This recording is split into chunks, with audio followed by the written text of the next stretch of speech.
తమను ఓబీసీ జాబితాలో చేర్చాలని ప్రభుత్వాన్ని తూర్పు కాపులు కోరుతున్నారు.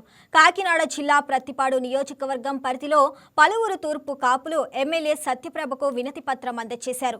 ఏపీ తూర్పు కాపు కార్పొరేషన్ డైరెక్టర్ ఊది నారాయణ స్వామి, టీడీపీ నేతలు బుదిరెడ్డి గోపి ఆధ్వర్యంలో భారీ ర్యాలీగా టీడీపీ ఆఫీస్కు తరలి వెళ్లిన తూర్పు కాపులు ఎమ్మెల్యే సత్యప్రభకు వినతి పత్రాన్ని అందజేశారు. తూర్పు కాపు సంక్షేమ కమ్యూనిటీ భవనాన్ని నిర్మించాలని విజ్ఞప్తి చేశారు. వినతి పత్రాన్ని పరిశీలించిన MLA Satyaprabha CM Chandrababu, deputy CM Pawan Kalyan, మంత్రి లోకేష్తో మాట్లాడి సమస్య పరిష్కారానికి కృషి చేస్తానని సత్యప్రభ తెలిపారు.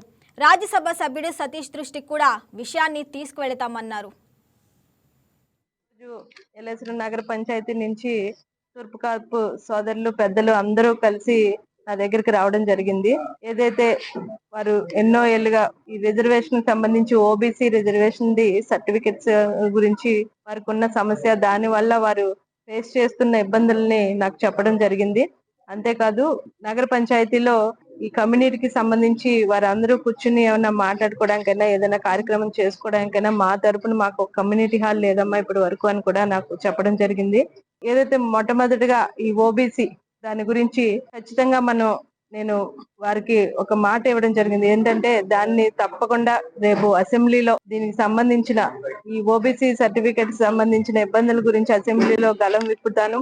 అదే కాదు, మన గౌరవ ముఖ్యమంత్రి వారి దగ్గరికి, దానికి సంబంధించిన మంత్రివర్యుల దగ్గరికి అందరికీ కూడా ఈ సమస్యను నేను స్వయంగా వెళ్లి వారికి ఈ సమస్యను వివరించి దాన్ని ఈ సర్వీస్ ఇబ్బందిని, దాన్ని సొల్యూషన్ దాన్ని ఎలా చేయాలన్నది ముఖ్యమంత్రి వర్యుల సలహా తీసుకుని దాన్ని ముందుకు తీసుకెళ్లడం జరుగుతుంది.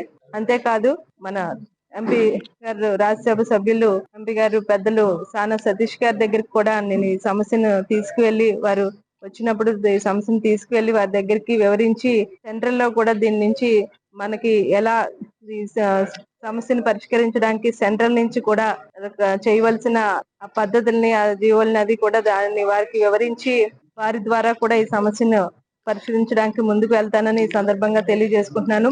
ఇకపోతే కమ్యూనిటీ హాల్ గురించి ఎల్ఎస్రు నగర పంచాయతీలో ఇప్పటికే మా దృష్టికి రావడం జరిగింది ఈ సమస్య.